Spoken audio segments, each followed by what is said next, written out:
I saw him point behind me like this, and I turned around, and there's this like panoramic cinema screen in heaven, and I'm like, wow.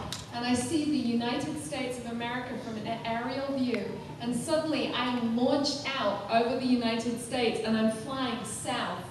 And I've said this before, but I am geographically absent. And it's true. It's true.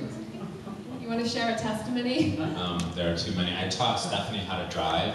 After we got married, I couldn't drive, and he taught me how to drive when I was 27. Gosh. In England, everyone gets their driver's license right away, so she came over, and eventually it was like time for her to drive, and it was, I'm sure you He taught me how to drive in a 1967 Chrysler Newport, a big old car, and you can imagine me like, where are the turn signals again?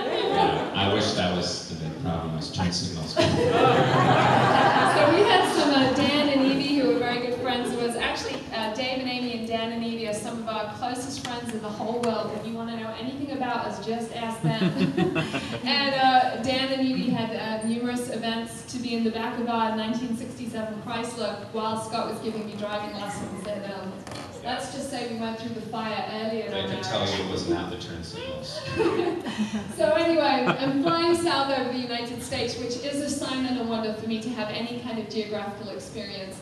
And I know I'm coming over South Carolina, and I see a knight, a huge knight in shining armor, about 30 foot high, standing just off the coast.